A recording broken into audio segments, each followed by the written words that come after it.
The sky over Coulter, 7 burned crimson, streaked with the remnants of the planet's twin suns. Our colony had been reduced to a skeletal ruin in less than 3 standard hours. Smoke rose from shattered domes, and the last of our defensive turrets smoldered silently, useless against the alien assault. For years, we had known this day might come, but no amount of preparation could have softened the blow. I, Commander Lyran Kale, had fought in wars across 3 systems, but nothing prepared me for the sheer terror of watching my home world fall while our defenses dissolved around us. The first wave of the invaders had struck like a tide of living metal, shimmering biomechanical constructs that moved with terrifying intelligence, tearing through our walls and disintegrating the soldiers foolish enough to meet them in direct combat. "We're pinned," shouted Sergeant Nira Volan beside me, her plasma rifle sputtering. Her armor was scorched and dented, but her eyes burned with the stubborn defiance that had earned her a place in my command team. "We can't hold them." I shook my head, scanning the horizon through the cracked viewport of the command bunker. The Coultery defense grids were down, communications were scrambled, and the planet's capital was aflame. In the distance, I could see the alien commanders, titanic, with limbs of reflective metal, issuing silent, horrifyingly precise orders to the waves of attackers. "They're organized," I muttered, more to myself than to Nira. "Not chaotic, strategic." She glanced at me, her brow furrowed. "Lyran, what are we waiting for? Orders?" There were no orders to give. A Coulter, 7 had been a peaceful research colony until the first reports of the invaders came, signals intercepted from the outer rim of our sector. The alien fleet had emerged from hyperspace without warning, striking with surgical precision. We had tried to mount resistance, but we were a civilian colony, lightly armed and overconfident in our belief that no one would attack us. And now, the aliens had come to finish us. I clenched my fists, feeling the familiar weight of leadership press down on me. For a long moment, all I could hear was the crackle of distant explosions and the metallic screeching of alien engines slicing through the atmosphere. Then Nira's voice broke through. "Commander Kale, the evacuation pods." "The civilians?" I nodded grimly. "Send what we can. We hold the line here, at least until they're safe." The evacuation was chaotic. The pods were small, barely enough for a family, and the launch bays had been partially destroyed. Still, we worked tirelessly, shepherding our people into the pods while alien energy beams lanced through the sky. Every second felt like an eternity. And then it happened. The main generator, the heart of our defense systems, erupted in a massive flare. The ground shook violently, and the walls of the command bunker cracked under the shockwave. Alien constructs poured through the breach in a relentless swarm, their biometallic forms glinting as they advanced. For a moment, I believed it was over. I believed I would go down in history as the commander who had failed his people. Then the sky changed. A low hum vibrated through the air, rising in intensity until it felt like the entire planet was thrumming with energy. I looked up just in time to see glints of silver, streaks of light descending from the upper atmosphere. At first, I thought it was another wave of alien ships, but these were different. Human soldiers. Not just soldiers, but elite operatives, each clad in adaptive armor that shimmered with a faint blue glow, jetpacks enabling controlled descent.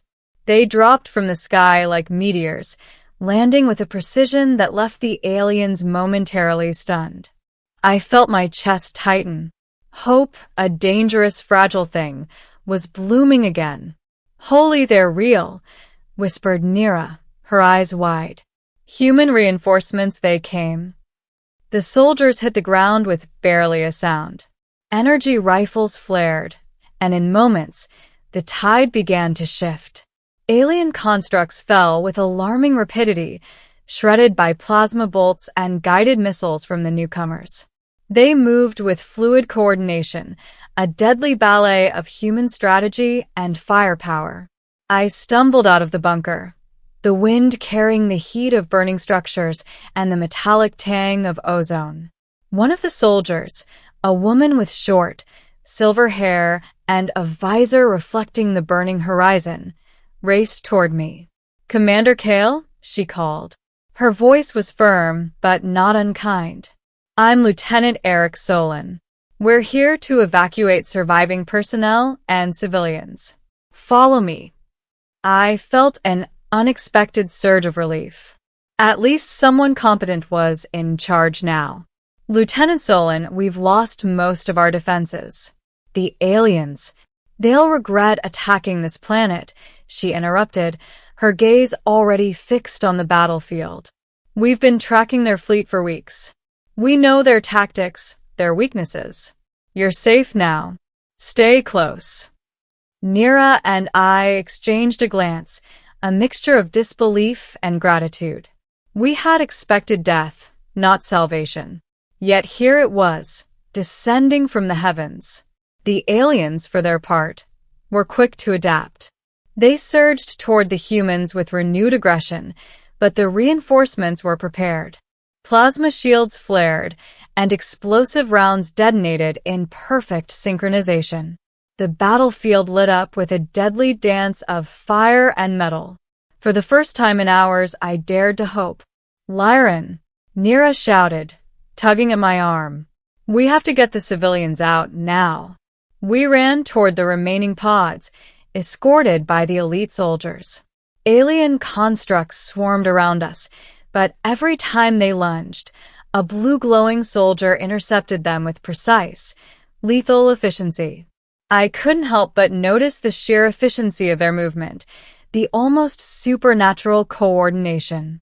It was as if they were an extension of the planet itself, defending every inch of Coulter 7 with unwavering determination.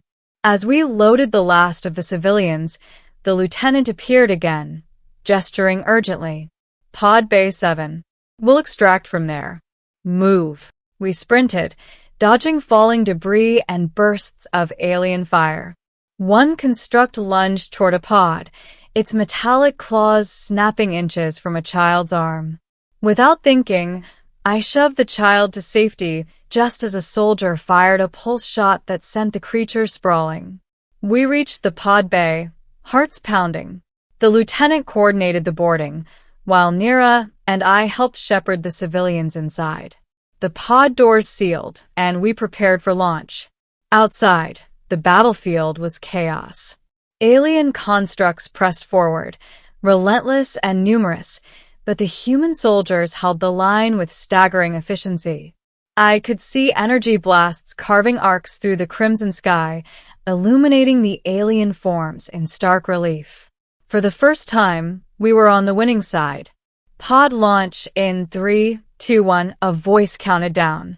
The pod shot upward, rocketing into the atmosphere, leaving the burning surface of Coulter 7 behind. From above, the devastation was overwhelming, craters, twisted metal, and smoke rising like black pillars. Yet, even amidst the destruction, I could see points of blue, the elite human soldiers, still holding their ground. The pod's comm system crackled, and Lieutenant Solon's voice came through. "We're not leaving anyone behind. The fleet above will cover the planet while we complete extraction." I sank into my seat, exhaustion washing over me. My body trembled, not just from fatigue, but from the sheer relief of survival. Nira sat beside me, holding a small child in her arms, her expression a mix of pride and disbelief. "You saved them," I whispered, almost to myself. "All of them." Solon's voice cut in again. "The war isn't over, Commander. But today we turn the tide. Hold on to that. And get ready, because this fight is just beginning." As the pod ascended into orbit, Coulter 7 shrinking beneath us, I gazed out at the planet one last time. The fire still burned, The smoke still rose, but hope was no longer a fragile flicker. It was a roaring flame. From the clouds above, we could see the alien fleet, massive and looming, but their advance had stalled. Human reinforcements moved with calculated precision, striking from orbit and targeting key points with surgical accuracy. The aliens had underestimated us, and that miscalculation was their undoing. We weren't just survivors anymore. We were a spark of resistance, a reminder that humanity would never surrender, no matter the odds. And from above, the battlefield below Coulter, 7 looked different, less like an end, more like a beginning. The pod's engines hummed steadily, carrying us toward the rendezvous fleet. I let out a long breath, feeling the tension finally ease from my body. Around me, civilians whispered prayers of gratitude, and soldiers checked their equipment, readying for the next wave. "Lyran," Nira said softly, gripping my arm, "do you think we'll see this planet again?" I looked out at the crimson horizon, now tinged with the first hints of the other sun's light breaking through. "I don't know, but I do know this: we're still here. And as long as humans are in the sky, no world will fall without a fight." Above the scorched surface of Coulter, 7, the elite soldiers continued their descent, striking fear into the alien constructs that had thought victory was theirs. Humanity had arrived, and with us came hope, fire, and unyielding resolve. As the pod climbed higher, leaving the crimson skies behind, I realized something profound. We had faced what seemed like the end, and yet, against all odds, humanity had descended from the heavens, turning despair into triumph. The war was far from over, but for the first time I knew we could win. And somewhere in the vast expanse of space, the aliens must have realized it too. We were not just survivors. We were humanity unleashed.